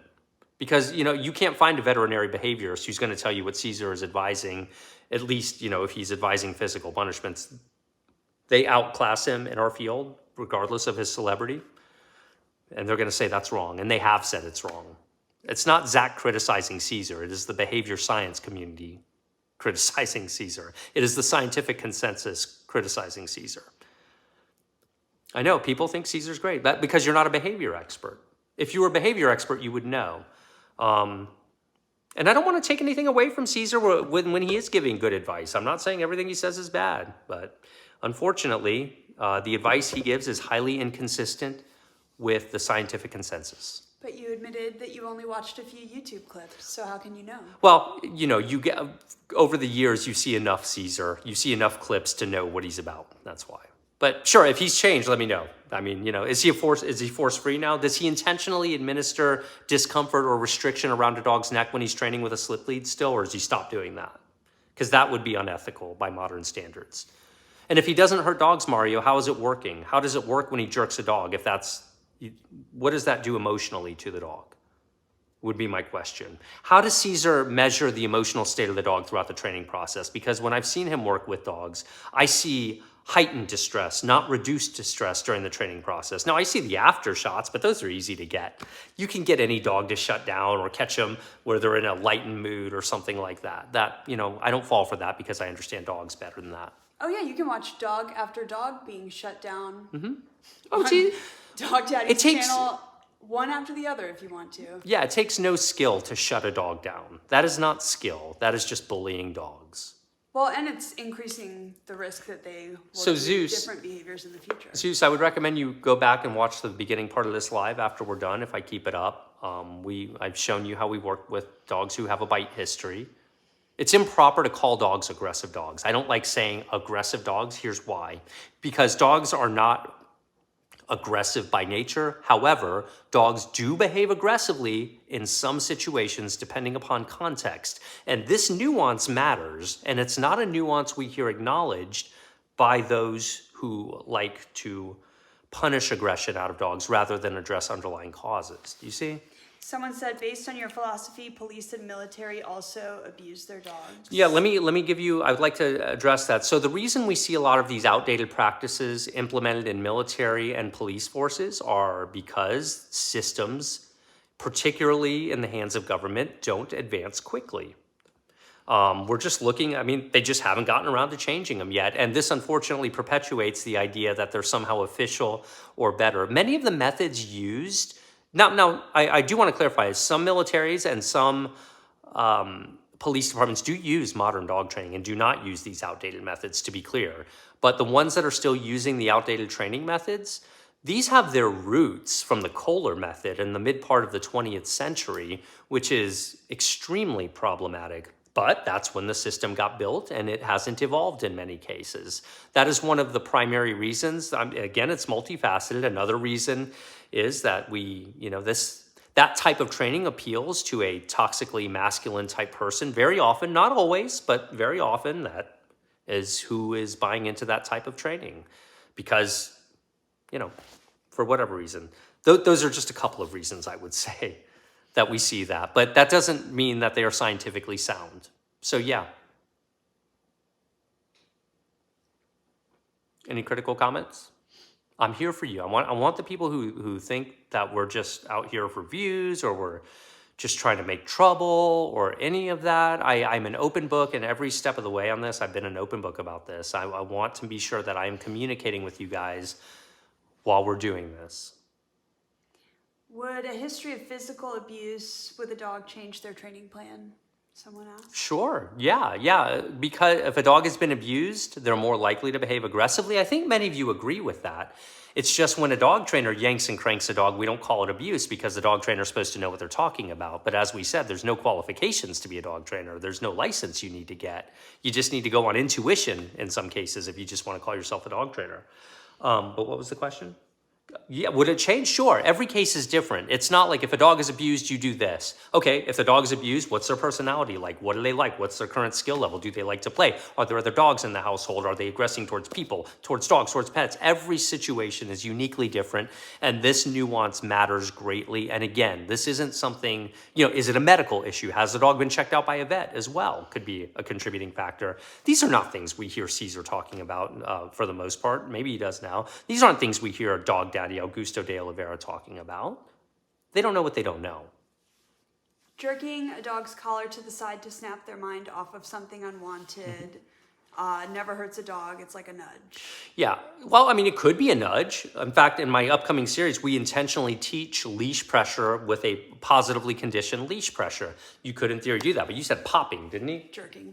To snap their attention. Yeah, you could do that, right? But it's a shallow way to approach. You could just as easily get the same result by conditioning the dog to look to you and look to you for guidance voluntarily without having to jerk it out of them. Think about the brain chemicals that if the dog is perceiving it as aversive. Now, some dogs you can jerk their neck and they'll be like, hey, what's going on? Are we playing? Okay, if your dog doesn't perceive it as aversive, it's not aversive. But you need to be honest about that. You can't just say to yourself, oh, my dog doesn't perceive that as aversive. Do their ears pin back? Are they, ouch? Do they do that? Then that would be aversive. Think about the brain chemicals that go on in your dog's brain. Just work with me here. And how they feel when that happens. Is that conducive to progress? If you could keep positive brain chemicals going by saying, here, look at me. Yes, now let's go over this way. In fact, in my upcoming series with Shade, you're going to see exactly how we do that. And I'll give you a spoiler. We are able to just dump tons of food in front of him, off leash, have them look at me voluntarily and walk away from those distractions. Now, of course, that's food, and we have to build that into greater, tap into that part of the brain with more serious distractions moving forward.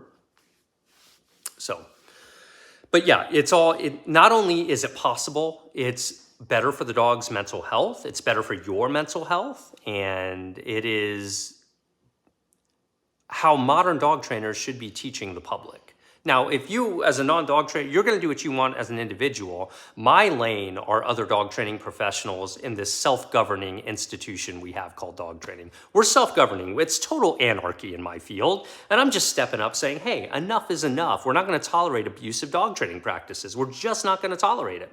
We're not going to let it go unchallenged. I'll say it that way. And we will challenge abusive dog training practices where we see them. I'm about to get a new puppy. I've been watching your videos to prepare. How many treats do you use a day?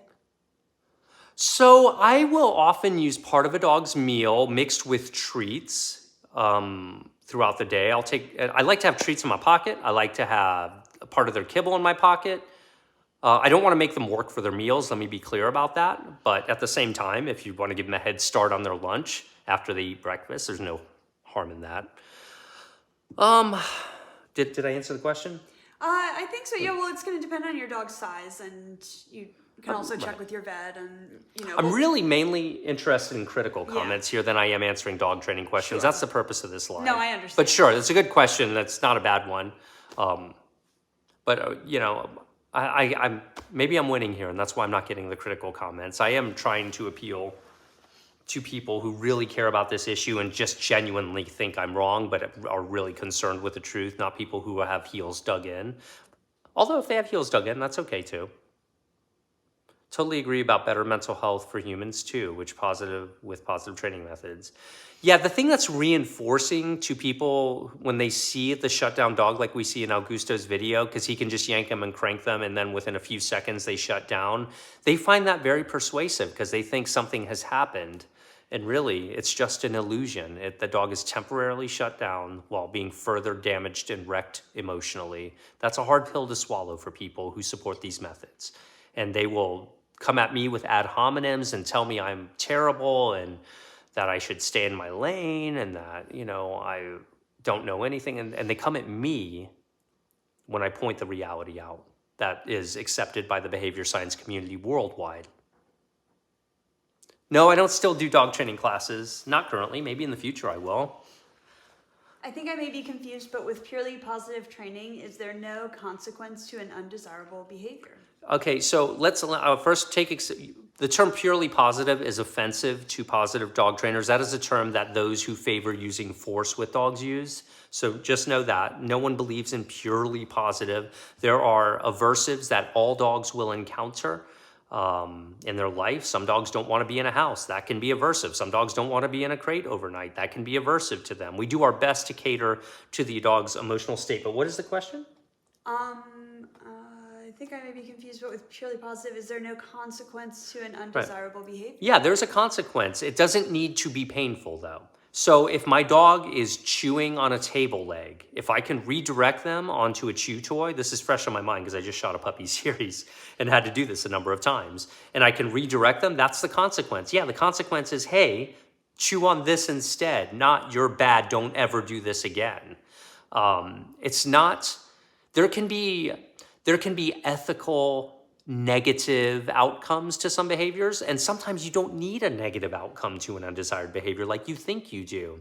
If a dog is biting on your flesh because they're teething, they don't need to be disciplined for that. They need something to chew on. If a dog is jumping on you, they don't need to be kneed in the chest to learn how to not jump. They need to be taught how to sit and stay. So this idea that we need to think of everything in terms of consequence, there can be humane consequences that are actually proactive rather than discouraging a dog. And that's a great question.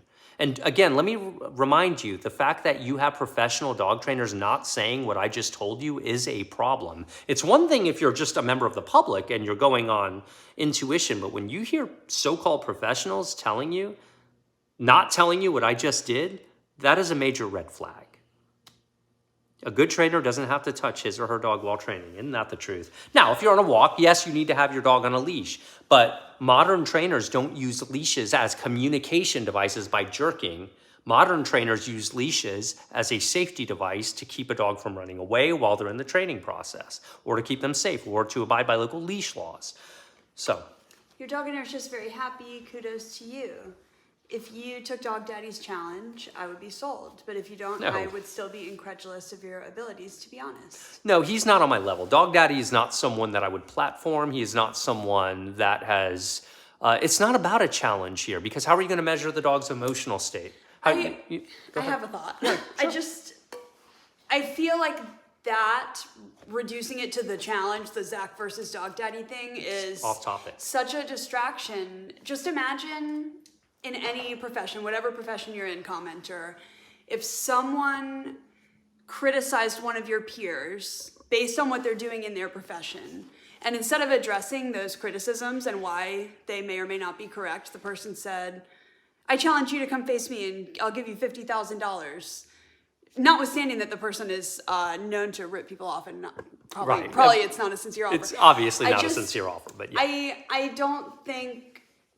I think that if you are still feeling incredulous, that's great, because critical thinking is really important. But I think rather than letting your opinion be based on this challenge, I think you should look into the actual methods we're criticizing and whether or not they're right or wrong. Yeah, I'm not going to take a distraction, because really what you're really asking for is, I need proof.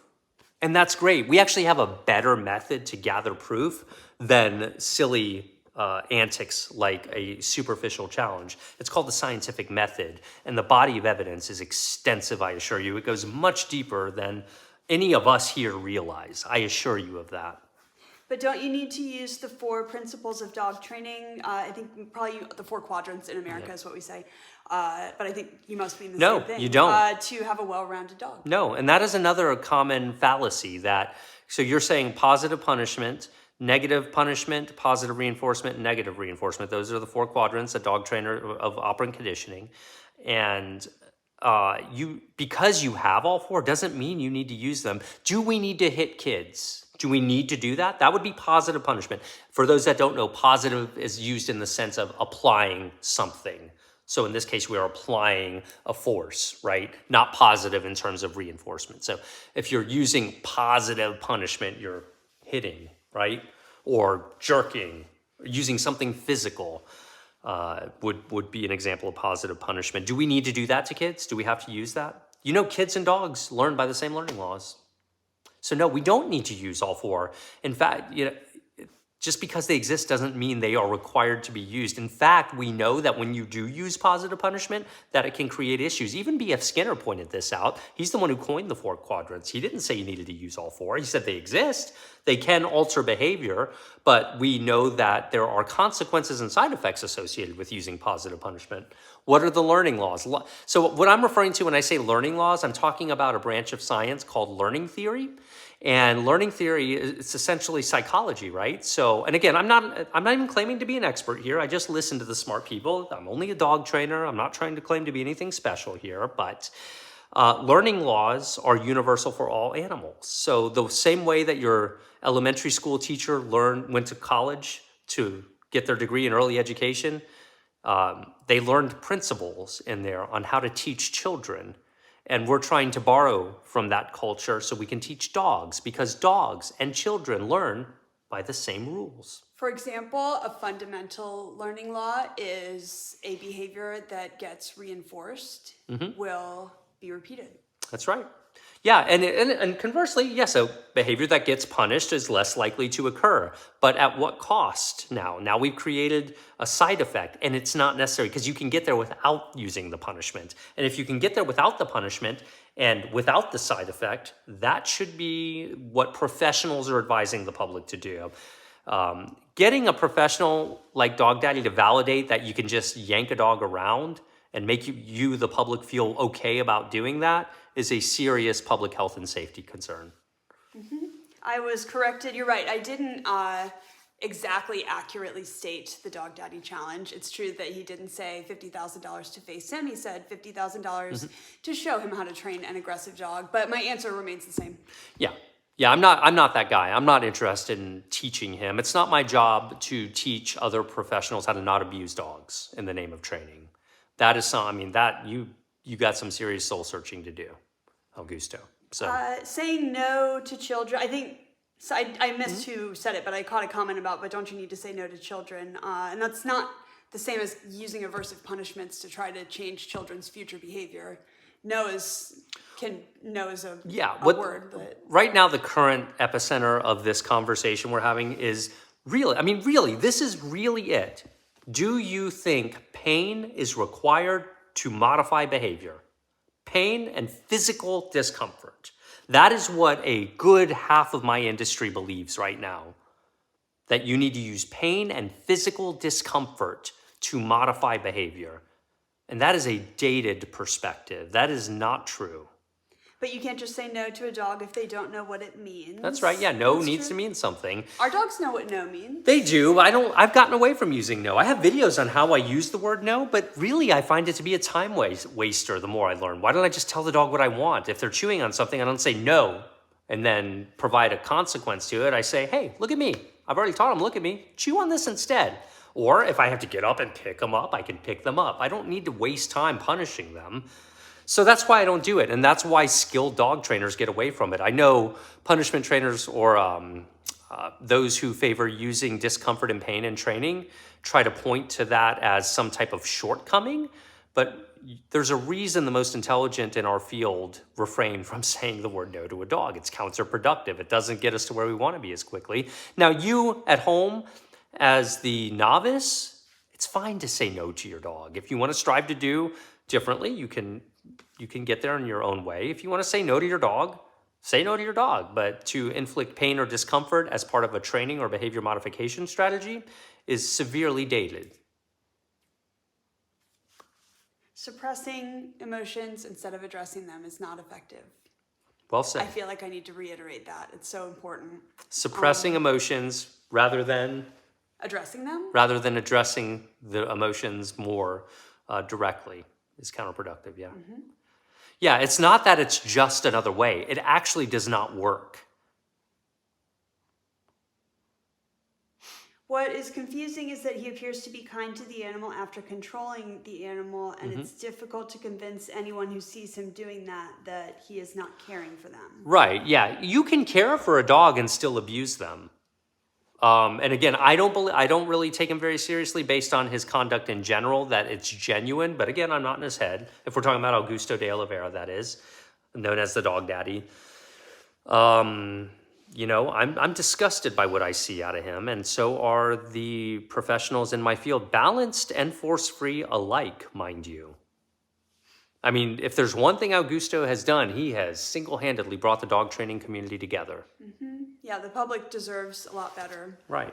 Any trainer who is telling you to use pain and discomfort as a premeditated in a premeditated way as a training or behavior modification strategy is either showing their lack of knowledge or their inability to grow, but that is a severely, by 100 years, outdated concept. Or at least by 50. I'll give you the first half of the 20th century. And again, this isn't a personal opinion. This is the consensus in the behavior science community across all species. I don't know who Kyle Schwab is. Robert Cabral, you know, I've made my feelings very clear to him in the past. I don't endorse him. I think he's using outdated methods. That's right. It's still hard to wrap my mind around this. You're claiming it's right, but are unwilling to show it in a controlled setting. How do you mean? What have I not shown? It's the challenge. If it's proven with the scientific method, it should be able to be replicated. I just wanted to say it has been replicated many times. Yes. You can find that information all over the internet, and your opinion on whether or not this is right should not be about whether Zach is doing this. Right. I'm not. For argument's sake, you can say that I will accept, for argument's sake, that I don't know what I'm doing. Whether it is not on me to prove to you the scientific consensus. My knowledge is not greater than that of the collective scientific body. And this is something you don't hear out of people like Augusto. They don't say that. They say, oh, the scientific body of knowledge is stupid and I am right. And if that's not a red flag to you, It should be, but so yeah, I think that's a great point. I'm not saying I'm better. I'm not. I will, for argument's sake, I will say I'm worse. I will say I'm terrible. I don't need to be good to be right on this. I think maybe you might be confused, I'm not sure, because if you have been following Dog Daddy, he'll say things like, only I can do this, only I can train these dogs. And if you believe that, then it makes sense that you would think only Zach can prove this wrong. That's right. But that's not a correct mindset. You're right, it can be replicated, so go find it, because it has been.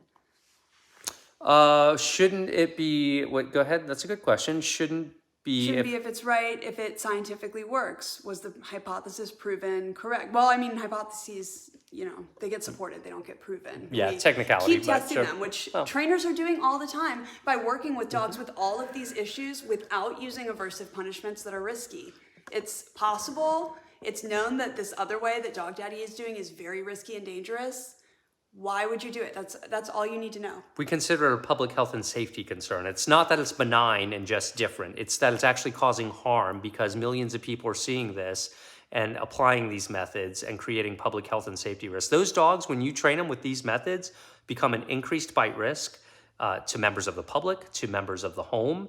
And these are everyday innocent people assuming that this guy has knowledge. When you go to get a haircut, when was the last time you asked to see the license of the person cutting your hair? Right? You assume they have a license because in that field, it is required they have a license. The public is confused on the matter and they are assuming that the dog trainer is going to give them good advice. As someone who's trained dogs for nearly 20 years now, I can tell you it is not common for people to say, how do you train dogs? When you tell them you're a dog trainer, they don't ask, how do you train dogs? For example, you'll see Augusto occasionally throw up a video where he'll be like, oh, I saw this crazy dog in public and I went up to them and asked if I could train their dog. And they're like, oh, I guess if you're a trainer, sure, maybe you can help me out here.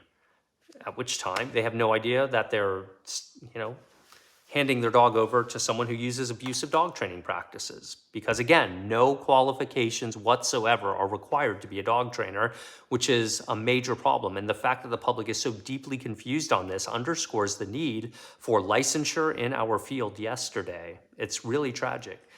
My dog, our dogs are asleep, so Nurse is on the bed and Veronica's over there. I'll show you Veronica. She's passed out right there. I'm not going to show you my bedroom because my bed's not made. But Inertia is on the bed sleeping and I'm not going to wake her up for you. But thank you for asking.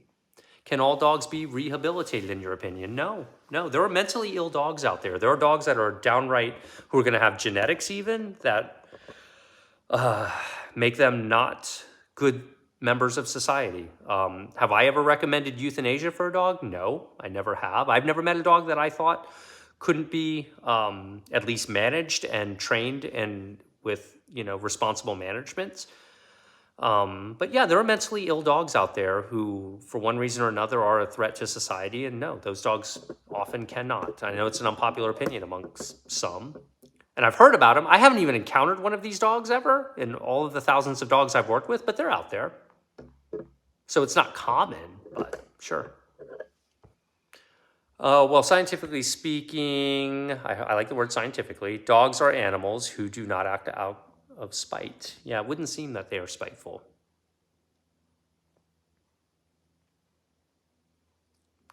Anyone else think I'm wrong about any of this? Managed is different than rehabilitated. Good differentiation, thank you. Yeah, it's true. I mean, there are some dogs who should never be around dogs ever. Other dogs, for example, right? They can still be managed and have a healthy life in a one-dog household. So my dog holds a grudge for sure. That made me laugh. Dogs are funny. I don't think your dog's holding a grudge. I think there's something else going on there, but sure, maybe. I don't know. I haven't met every dog. I could always be surprised. What did I miss? Nothing, Mike. We're just in here talking about dog training methods. I'm trying to be very transparent to my audience and to Augusto de Oliveira's audience, known as the Dog Daddy, as to why we are launching worldwide protests against his classes, why we are condemning his methods and speaking as one voice as a dog training community, that abusive dog training practices won't go unchallenged, and that we're going to do that in the biggest way we know how to do. We feel unheard, We feel that the public is being misled and that he is creating an additional unnecessary public health and safety risk by disseminating pseudoscience and bad information to millions of people. That's all. That's it in a nutshell, what you missed. If you look at the research that you cite, more than half of them are not with control groups or with a group of dogs with aversive training, and they just train them with positive reinforcement and just publish them. Well, I mean, they do peer review them, but Zach may have an answer too, but I think that that's great, but you need to also find studies that support what you're saying and see how many of them there are. So much to say. This consensus. There's a lot. Go ahead.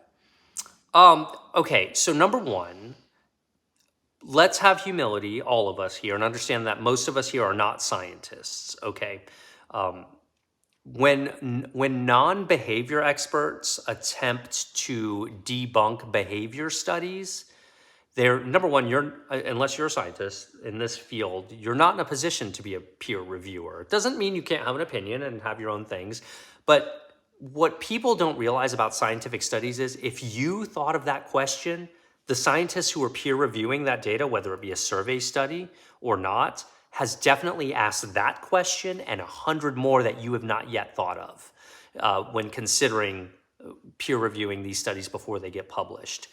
You're right that it is hard to do a lot of dog training studies, even from ethical standpoints. Like, I was recently asked to participate in a study with shock collars being the alternative to compare training methods. I won't participate in a study where dogs are knowingly get shocked. But here's what you can do. You can look at greater fields like psychology and ethology and biology and neuroscience if you accept that all animals learn by the same learning laws, which is the scientific consensus currently. Then you don't even need those other studies to know that training with pain is unnecessary. You don't need to inflict intentional pain to bring about any new behavior or to modify any existing behavior, and that is not controversial in behavior science.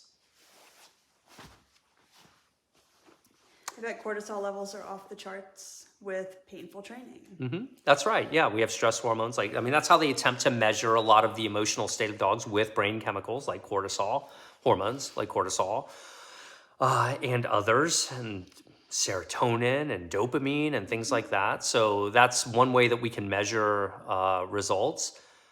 But it really stuns me how many so-called professional dog trainers just want to double down and really believe, nope, sorry, for some dogs, you got to use pain, guys. Got to be painful. Why do you think that is? Why do you guys think that so many people believe that? Do you think it's scientifically sound? Or do you think there is an element of our culture that values punishment over connection and authentic teaching? I think it's cultural, and I think that's part of the big problem here. Patience levels are low, and pain seems like a shortcut, says Elizabeth. It's true, because if you do use pain, you can get something that looks like immediate results, but actually you're just masking the underlying emotional cause, and you haven't addressed anything. That's why some people will say, for example, well, punishment may be quicker, but you have side effects and you shouldn't use it. Even though positive reinforcement takes longer, you should use it. I don't agree with that. I don't think punishment is quicker. I think it creates the illusion of being quicker, but it hasn't addressed anything. So positive reinforcement, you're going to see this in my upcoming series. This is a major takeaway, works way faster than punishment if you're concerned with deep-rooted actual results. Just like it does with children. For those of you that have children out there who've gone to kindergarten, would you have preferred in hindsight that your kindergarten teacher use shocking mechanisms on your children's wrists to correct them? Do you wish they had gotten hit with rulers on their hands more? Do you think that would have been more beneficial for your children than actually using modern behavior science to teach them? Because if you do, or if you don't think that, then you don't think that dogs should be trained with pain. I assure you. I mean, if you don't think kids need to be taught with pain, then there's no reason to think that dogs need to be taught with pain. Not because the humans or dogs are the same, but because emotively they are virtually identical, and all animals are governed by the same laws of learning. It does work faster when you know what you're doing. So necessary to watch case studies, reality dog training series that Zach produces. Oh, you're talking about positive reinforcement working faster. Absolutely. I believe that's what you're saying. Yeah, and so the original commenter had asked for tips on patience when training. And for myself, if I feel frustrated, usually remembering that, honestly, and not in like a high and mighty way, but remembering that helps me. I want to It's get not that gonna question. make you have faster results. I have to answer this question. Oh, I'll come get on. it for you. I got comments right here. Don't humans learn with pain? Yeah. So they're saying humans don't learn with pain. Yeah, humans can learn with pain, but not without unnecessary side effects. So when we learn with pain, we now have negative brain chemicals going on that create a conditioned emotional response to pain that can now create another issue in that, oh, I don't want to work with you, or I'm scared of you, or I can't trust you, or I can't trust you as much. So it's not that pain doesn't work in terms of getting a result, but pain can exacerbate underlying emotional causes rather than alleviating those. And that is the big confusion here. Excellent question. Thank you. And I'm so sorry to cut you off. You did. It's okay. I interrupted my wife and I shouldn't do that. That's okay. Humans learn to avoid pain. They don't learn respect or trust. Humans learn to avoid, they don't learn, okay, I don't know what that's about. Yeah, they learn to avoid the painful thing. Right. Yeah, and that's not the ideal way to learn something or to become an emotionally fulfilled being. Has there been a dog that you could not teach? No. There's Now been a have single training session that were struggles before, but Yeah. that's not the same as... Right. No, I've never encountered a dog that I couldn't get through to him because laws of learning are as defined as laws of gravity. As much as I can drop this phone and it falls, I can apply positive reinforcement and know I'm going to get a result if I know what I'm doing. These are learning laws. These are not learning hypotheses. These are principles that have undergone extensive peer review and have been true every time they've been tested so far. Now, may come true one day. Here's one exception we found. And when that exception comes, we'll have to look at that. But so far, in decades of research, we haven't found exceptions to those. What gives them credentials? Haven't you ever seen scientists that disagree with each other? Who are we to trust? The consensus. So when the extreme majority are all saying the same thing, that is when you start to understand the direction towards the truth in science. Yes. Usually. Yeah, and not only that, I think you'll be very hard-pressed to find a behavior scientist who supports using, I'm not saying you won't find one or two out there, but it'll likely be in the single digits. Who thinks that it is necessary to use it. The question isn't whether or not you can change a behavior a little bit or change a behavior with punishment. The question is whether or not you need to. And we would hope the common sense individual would say, well, if I don't need to cause pain and additional side effects, I'd rather not do that. And to me, I can't fathom a professional dog trainer that would say, yeah, you need to use pain here. Yes, it creates additional side effects. Yes, there is an alternative, but we're going to do it anyway. Because the trainers who are telling you to use pain, don't acknowledge that there are side effects. In fact, Beckman just recently in an interview talked about how he had to massage clients, is that right? Into believing, into going along with it. That's what these guys are good at. They're very convincing. After all, I'm the expert, and they have to... He said sometimes pet parents are uncomfortable with the training methods he's using and that he massages them gently. Right. With the implication they're like such snowflakes that they need careful handling or whatever. Right. AKA manipulate them into going against their common sense of being kind to their dog.